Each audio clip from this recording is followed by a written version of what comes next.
No drama, no twist, no turns, ಎಲ್ಲವೂ ಸರಾಗ. S, ಸಿದ್ದರಾಮಯ್ಯನವರು ತಮ್ಮ CM ಸ್ಥಾನಕ್ಕೆ ರಾಜೀನಾಮೆ ಕೊಟ್ಟಂಥ ಪ್ರಸಂಗ ಇದೆಯಲ್ಲ, ಅದೇ ಅದ್ಭುತ. ಎಲ್ಲವೂ ಸರಾಗ ಆದರೆ ಚೆನ್ನಾಗಿರುತ್ತೆ, ಎಲ್ಲವೂ ಸಾಂಗ ಅನ್ನೋದಕ್ಕಿಂತ ಹೆಚ್ಚಾಗಿ ಸಿದ್ದರಾಮಯ್ಯ CM ಸ್ಥಾನಕ್ಕೆ ರಾಜೀನಾಮೆ ಪ್ರಸಂಗವೇ ಬಹಳ ಅದ್ಭುತ ಅಂತ ಹೇಳ್ಬೋದು. ತಮ್ಮ ಒಂದು ಹಿರಿಮೆಯನ್ನು, ಗರಿಮೆಯನ್ನು, ಘನತೆಯನ್ನು ಉಳಿಸ್ಕೊಂಡಿದ್ದಾರೆ. ಈ ಹಿಂದಿನ CMಗಳ ರಾಜೀನಾಮೆ ವೇಳೆ ಹಲವು ಹೈಡ್ರಾಮಾಗಳಾಗಿದ್ದನ್ನು ನೋಡಿದ್ದೀವಿ. ಶಪಥ, ಕಣ್ಣೀರು, ತಂತ್ರ, ಸ್ವಾಭಿಮಾನ, ಹೈಡ್ರಾಮಾಗಳು ಒಂದು ರೀತಿ ರಣರೋಚಕವಾಗಿತ್ತು. ಆದರೆ ಎಲ್ಲರಂತಲ್ಲ ಸಿದ್ದರಾಮಯ್ಯ ಅನ್ನೋದನ್ನು ಈ ಬಾರಿ ತೋರಿಸಿದ್ದಾರೆ. ಉಳಿದ CMಗಳಿಗಿಂತ ಭಿನ್ನ ಅನ್ನೋದನ್ನು ಅವರಿಲ್ಲಿ ಪ್ರಚುರಪಡಿಸಿದ್ದಾರೆ. ಅಂದರೆ ಸಿದ್ದರಾಮಯ್ಯ ರಾಜೀನಾಮೆ ಪ್ರಸಂಗಕ್ಕೆ ಏನು, ಅವ್ರಿಗೂ ಮತ್ತು ಇಲ್ಲಿಗೆ ಏನು ವ್ಯತ್ಯಾಸ ಅನ್ನೋದನ್ನು ನಾವು ನೋಡ್ತಾ ಹೋಗಬೇಕಾಗಿದೆ. ಕಾರಣ ಇಷ್ಟೇ, of course it is big breaking at this point of time.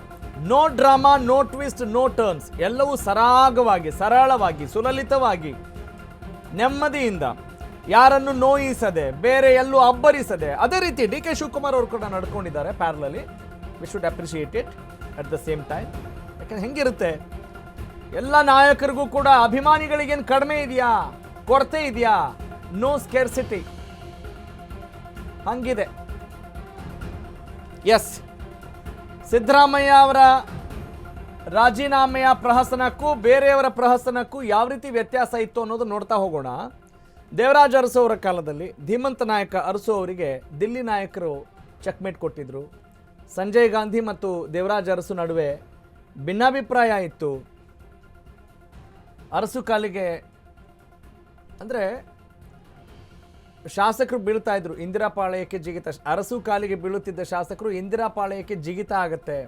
ಯಾವುದೇ ಅಬ್ಬರ ಇಲ್ಲದೆ ರಾಜೀನಾಮೆ ಪತ್ರವನ್ನು ರವಾನಿಸ್ತಾರೆ Devaraj Urs. This is about Devaraj Urs. 1980ರಲ್ಲಿ ದೇವರಾಜ ಅರಸು ಅವರ ಕಾಲದಲ್ಲಿ ಹೀಗಾಗಿದ್ದು. ಇನ್ನು ನೆಕ್ಸ್ಟು ವೀರೇಂದ್ರ ಪಾಟೀಲ್ ಅವರ ಸಮಯದಲ್ಲಿ ಏನಾಯಿತು? ವೀರೇಂದ್ರ ಪಾಟೀಲ್ 1990ರಲ್ಲಿ ಆಗಿನ CM ಆಗಿದ್ದಂಥವರು. ವೀರೇಂದ್ರ ಪಾಟೀಲ್ ಅವರ ಪದಚ್ಯುತಿ ನಿಮ್ಗೆ ಗೊತ್ತಿದೆ, ಇದನ್ನು ಬಹಳಷ್ಟು ಸಲ ಎಲ್ಲ ಚರ್ಚೆಗಳಲ್ಲೂ ಕೂಡ ಹೇಳ್ತಾ ಇರ್ತೀವಿ.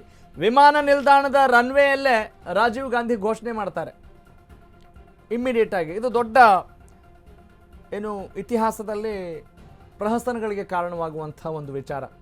ನಿಮ್ದೇನ್ರಿ ಹೈಕಮಾಂಡ್ ಹಿಂಗೆ ಮಾಡಿಬಿಡುತ್ತೆ ಅಂಥೇಳಿ ಅಲ್ವಾ? ಏನು ಎಲ್ಲ ಶಾಸಕರ ಬೆಂಬಲ ಕೇಳಬೇಕಾಗಿಲ್ಲ, ಏನು ಕೇಳಬೇಕಾಗಿಲ್ಲ. ನಾವು ಹೇಳಿದ್ದೆ ಆನೆ ನಡೆದಿದ್ದೆ ಹಾದಿ ಅಂತ, ನಾವು ಹೇಳಿದ್ದೆ ಆಟ, ನಾವು ಹೇಳಿದ್ದೆ ಅಂತಿಮ. ಕಾನೂನು ಸುವ್ಯವಸ್ಥೆ ಹದಗೆಟ್ಟಿದೆ, CMಗೆ ಆರೋಗ್ಯ ಸರಿ ಇಲ್ಲ, ಈ ರೀತಿಯಾದಂಥ ಘೋಷಣೆಯನ್ನು ಮಾಡಿದರು ಆ ಟೈಮಲ್ಲಿ. HALನಲ್ಲಿ ವೀರೇಂದ್ರ ಪಾಟೀಲ್ ಪದಚ್ಯುತಿಯನ್ನು ಮಾಡಿದರು ಆಗಿನ ಪ್ರಧಾನಿ ರಾಜೀವ್ ಗಾಂಧಿ. ಎಸ್, ಒಟ್ಟಿನಲ್ಲಿ ಇದು ದೊಡ್ಡ ಮಟ್ಟದ ಒಂದು ಪ್ರಹಸನಗಳಿಗೆ ಕಾರಣ ಆಗಿತ್ತು. ಇನ್ನು ನೆಕ್ಸ್ಟ್ ಏನಾಯಿತು? 1992ರಲ್ಲಿ ಎಸ್ ಬಂಗಾರಪ್ಪ, ಬಹಳ ವರ್ಣರಂಜಿತ ರಾಜಕಾರಣಿ, 1992ರಲ್ಲಿ ಬಂಗಾರಪ್ಪ ವಿರುದ್ಧ ಗುಡುಗಿದ್ರು. ಯಾರು? PV ನರಸಿಂಹರಾವ್. ಕ್ಲಾಸಿಕ್ ಕಂಪ್ಯೂಟರ್ ಹಗರಣದ ಆರೋಪದಲ್ಲಿ ರಾಜೀನಾಮೆಯನ್ನು ಕೊಡಿಸ್ತಾರೆ. ತದನಂತರ ಬಹಳಷ್ಟು ವರ್ಷಗಳ ನಂತರ ಖುಲಾಸೆ ಆಗ್ತಾರೆ, ಅದು ಬೇರೆ ಮಾತು. ಬಂಗಾರಪ್ಪನವರು ದೆಹಲಿಗೆ ಕರೆಸಿಕೊಂಡು ರಾಜೀನಾಮೆಗೆ ಸೂಚಿಸ್ತಾರೆ PVN, ಅಂದರೆ PV ನರಸಿಂಹರಾವ್. ಏರ್ಪೋರ್ಟ್ನಲ್ಲಿ ಬಲ ಪ್ರದರ್ಶನಕ್ಕೆ ಮುಂದಾಗಿದ್ದರು S Bangarappa.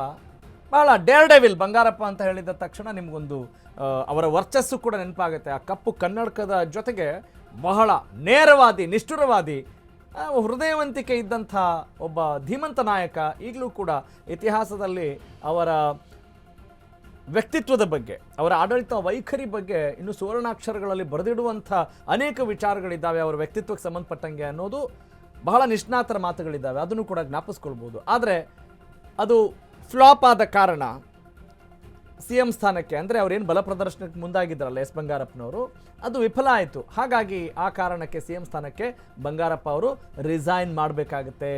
That is about S Bangarappa. ಇನ್ನು ನೆಕ್ಸ್ಟು BS ಯಡಿಯೂರಪ್ಪ, ರಾಜಾಹುಲಿ. 2004ರಲ್ಲಿ ಅವರು ಅಧಿಕಾರಕ್ಕೆ ಬಂದಾಗ ಹಂಚಿಕೆಯ ಒಪ್ಪಂದದ ನಾಟಕ, ಕೊನೆ ಕ್ಷಣದ ಟರ್ನ್ ಎಲ್ಲವನ್ನೂ ಕೂಡ ನಾವು ಗಮನಿಸ್ತಾ ಇದ್ವಿ. ನಿಮಗೆ ನೆನಪಿದೆ, JDS ಮತ್ತು BJP 2020 ಅದಂತೂ ಈಗಲೂ ಯಾರೂ ಕೂಡ ಮರೆಯಲಾಗದಂಥ 2020 ಆಟ ಅದು. ಆ ಸರ್ಕಾರದಲ್ಲಿ ಯಡಿಯೂರಪ್ಪ ಅವರಿಗೆ ಅನ್ಯಾಯ ಆಗುತ್ತೆ. JDS ಆಟಕ್ಕೆ ಬೆದರಿ ಯಡಿಯೂರಪ್ಪ 7 ದಿನಕ್ಕೆ ರಾಜೀನಾಮೆ ಕೊಡಬೇಕಾಗತ್ತೆ. 2022ರಲ್ಲೂ ಕೂಡ ಛಲದಂಕ ಮಲ್ಲ ಯಡಿಯೂರಪ್ಪ ಭಾವುಕರಾಗಿ ನಿರ್ಗಮಿಸ್ತಾರೆ. ಅದನ್ನು ಕೂಡ ನೀವು ಗಮನಿಸಿದ್ದೀರಿ. ಅಂದರೆ ಯಾಕೆ ಇದನ್ನು ಹೇಳ್ತಾ ಇದ್ದೀವಿ ಅಂತ ಹೇಳಿದ್ರೆ, see the difference between Siddaramaiah exit and other chief ministers exit in the history. 75 ವರ್ಷದ ವಯೋಮಿತಿಯ ನಿಯಮದ ಅಡಿ BSY ಅವರನ್ನು ರಾಜೀನಾಮೆ ಕೊಡಿಸ್ತಾರೆ. Point to be noted. ಹೆಂಗಾದ್ರೂ ಮಾಡಿ ತೆಗಿಬೇಕಲ್ಲ ಅಂತ ಹೇಳಿದಾಗ 75 ವರ್ಷದ ನಿಯಮವನ್ನು ಮುಂದಿಟ್ಕೊಂಡು ರಾಜೀನಾಮೆಯನ್ನು ಕೊಡಿಸ್ತಾರೆ. ಹೈಕಮಾಂಡ್ ತೀರ್ಮಾನಕ್ಕೆ ಬೇಸತ್ತು ಕಣ್ಣೀರಿಟ್ಟು ರಾಜೀನಾಮೆಯನ್ನು ನೀಡ್ತಾರೆ BS Yediyurappa. Yes, this was about Yediyurappa. ಅಂದರೆ ದೀರ್ಘಾವಧಿ CMಗಳು ಯಾವ ರೀತಿಯಾಗಿ ತಮ್ಮ ರೆಸಿಗ್ನೇಷನ್ನ ಕೊಟ್ಟಿದ್ದಾರೆ. ದೇವರಾಜ ಅರಸು ಧೀಮಂತ ನಾಯಕ, ಈಗಲೂ ಕೂಡ ಅಹಿಂದ ನಾಯಕ ಅಂತ ಹೇಳಿದಾಗ ಸಿದ್ದರಾಮಯ್ಯನವರು ಕೂಡ ದೇವರಾಜ ಅರಸು ಅವರ ಒಂದು ವರ್ಚಸ್ಸನ್ನು ಬಹಳ ಫಾಲೋ ಮಾಡ್ತಾ ಇದ್ದಂಥ ನಾಯಕರು. ಹಾಗಾಗಿ ದೇವರಾಜ್ ಅರಸು ಅಂತ ಹೇಳಿದ ತಕ್ಷಣ ಇದನ್ನು ರಮೇಶ್ ಕುಮಾರ್ ಅವರು ಇನ್ನೂ ಬಹಳ ರಸವತ್ತಾಗಿ ಸೊಗಸಾಗಿ ಹೇಳ್ತಾರೆ. ಯಾರು ಎಕ್ಸ್ ಸ್ಪೀಕರ್ ಕಾಂಗ್ರೆಸ್ನ ನಾಯಕರು ರಮೇಶ್ ಕುಮಾರ್. ಅಂದರೆ ದೇವರಾಜ್ ಅರಸು ಇವರೆಲ್ಲ ಬರೀ ನಾಯಕರಲ್ಲ, ಧೀಮಂತ ನಾಯಕರು, ಮುತ್ಸದ್ದಿಗಳು, ಲೀಡರ್ಶಿಪ್ ಕ್ವಾಲಿಟಿ ಲೆಜೆಂಡ್ಸ್ ಅಂತೀವಲ್ಲ, ಅಂತಹ ಸಾಲಿನಲ್ಲಿ ಇವರೆಲ್ಲ ಬರ್ತಾರೆ.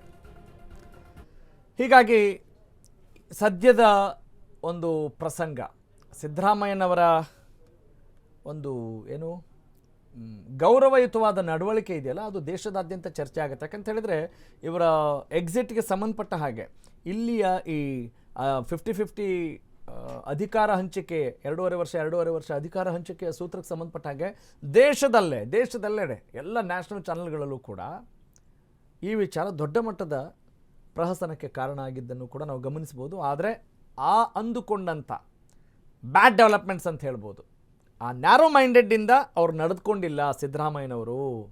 ಹಠಮಾರಿ ರಾಜಕಾರಣಿ ಅಂತ ಹೇಳೋದುಂಟು. ಈಗ HD ದೇವೇಗೌಡರಿಗೆ ಈಸ್ 24/7 ರಾಜಕಾರಣಿ ಅಂತ ಹೇಳೋದುಂಟು. ಆದರೆ ಕೆಲ ಸಂದರ್ಭದಲ್ಲಿ ಅವರು ತೆಗೆದುಕೊಳ್ಳುವಂಥ ನಿರ್ಧಾರಗಳು ಅವರನ್ನು ಧೀಮಂತ ನಾಯಕನನ್ನಾಗಿ ಮಾಡ್ತವೆ ಅನ್ನೋದಕ್ಕೆ ಇವತ್ತಿನ ಸಿದ್ದರಾಮಯ್ಯನವರ ನಡವಳಿಕೆ ಕೂಡ ಬಹಳ ಇಂಪಾರ್ಟೆಂಟ್ ಆಗುತ್ತೆ.